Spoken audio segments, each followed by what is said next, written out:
السلام علیکم ورحمۃ اللہ وبرکاتہ۔ محترم سامعین و ناظرین، امید ہے تمام احباب خیریت سے ہوں گے۔ فیڈرل پبلک سروس کمیشن کے تحت ہونے والے عربی لیکچرار، عربی ٹیچر اور اورینٹل ٹیچر کے انٹرویو کی تیاری کے سلسلے میں آج کی یہ ہماری ویڈیو، اس میں ہم بہت سے ایسے سوالات اور جوابات آپ احباب کے سامنے رکھیں گے جو گزشتہ انٹرویوز میں پوچھے گئے ہیں۔ پوچھا ہے اس میں معرفہ کی اقسام کتنی ہیں؟ تو جواب ہے 4 مشہور قسمیں ہیں اس میں معرفہ کی۔ ایک ہے اسم علم، اسم ضمیر، اسم اشارہ، اسم موصول۔ اسم علم کسی مشہور جگہ یا شخصیت کا نام، جیسے اقبال، لاہور وغیرہ۔ اسم ضمیر وہ کلمہ ہوتا ہے جو اسم کی جگہ استعمال ہوتا ہے، جیسے ہوا، ہما، ہم وغیرہ۔ اسم اشارہ وہ کلمہ جو یا کسی شخص یا جگہ کی طرف اشارہ کے لیے استعمال ہوتا ہے، جیسے ھذا، ذالک، اولئک وغیرہ۔ اسم موصول وہ ہے جس کے ساتھ کوئی دوسرا جملہ نہ ملے تو اس کا معنی مکمل نہیں ہوتا ہے، جیسے الذی، اللتی وغیرہ۔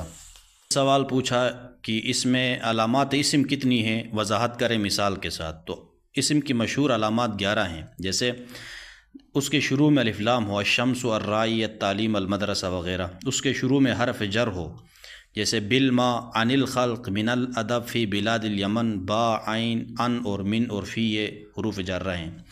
اور تیسری علامت ہے اس کے آخر میں تنوین ہو، جیسے مثالیں 4 مثالیں یہاں پر پیش کی گئی ہیں، نافع، مفید، محمود، عملا۔ اور چوتھی ہے اس کے آخر میں گولتا ہو، کثیرۃ جمیلۃ، فاطمۃ، الحدیقۃ۔ پانچویں ہے مضاف ہو، آخر البستانی، امیر المؤمنین، یوم الجمعۃ، یہ مضاف الیہ بن رہے۔ اور چھٹی ہے موصوف ہو، زہرۃ جمیلۃ، التاجر الامین، ثوبا نظیفا۔ یہ کیا ہے یہاں پر زہرتن اور التاجر اور ثوبن، یہ کیا ہے موصوف بن رہے ہیں۔ اور 7 منصوب ہو، مصری، بصری، حنبلی، تمیمی، نسبت ہے اس کے اندر، صحیح ہے۔ اور 8ویں ہے مصغر یعنی تصغیر ہو، رجیل، جبیل، قریش، غلیم۔ یہ ہے تصغیر، رجیل رجل کی ہے، جبیل جبل کی ہے، قریش قرش کی ہے، غلیم غلام کی ہے۔ 9ویں علامت ہے تثنیہ ہو، کتابانی، ساعتانی، الشجرتانی، محبوبتانی۔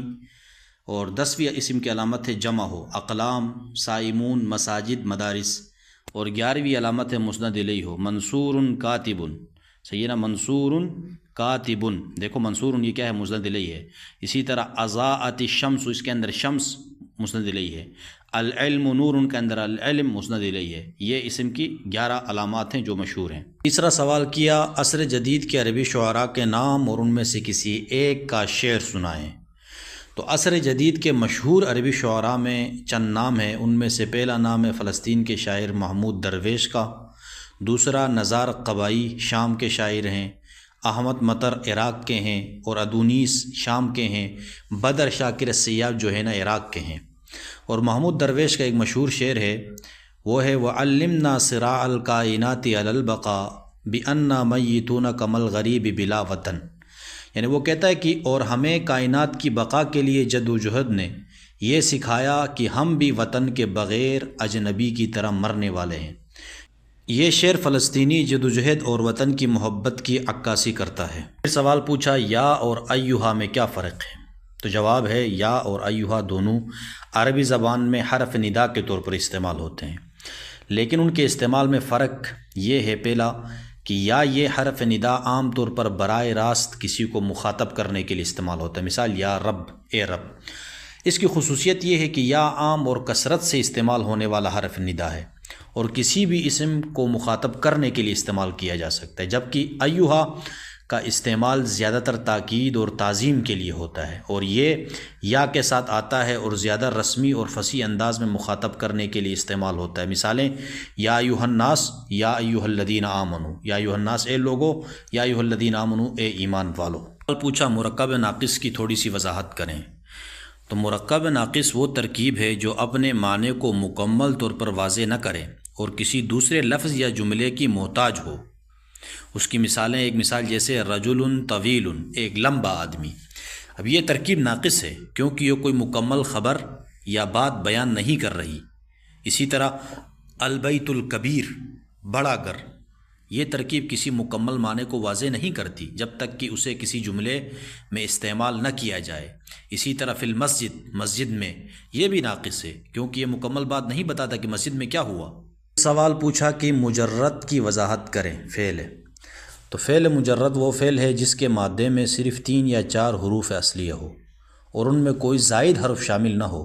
اس کی اقسام جیسے پہلی ایک قسم ہے مجرد ثلاثی، وہ فعل جو 3 حروف اصلیہ پر مشتمل ہو، مثالیں جیسے نصارہ مدد کی، کتبہ لکھا، ضربہ مارا۔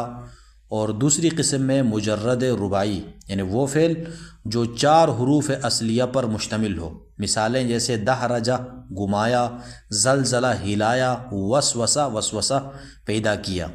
سوال پوچھا کہ مرکب اضافی اور توصیفی میں فرق بیان کریں۔ تو مرکب اضافی 2 اسما مضاف اور مضاف الیہ پر مشتمل ملکیت یا نسبت ظاہر کرتا ہے، جیسے کتاب الطالب، طالب علم کی کتاب۔ توصیفی میں یہ موصوف صفت پر مشتمل کسی چیز کی صفت ظاہر کرتا ہے، مثال الطفل الصغیر، چھوٹا بچہ۔ فرق یہ ہے کہ مرکب اضافی میں نسبت یا ملکیت ظاہر ہوتی ہے کسی کی، اور مرکب توصیفی کسی چیز کی صفت بیان کرتا ہے۔ مرکب اضافی میں 2 مضاف مضاف الیہ دونوں اسم ہوتے ہیں، اور جبکہ مرکب توصیفی میں پہلا اسم ہوتا ہے، دوسری اس کی صفت ہوتی ہے۔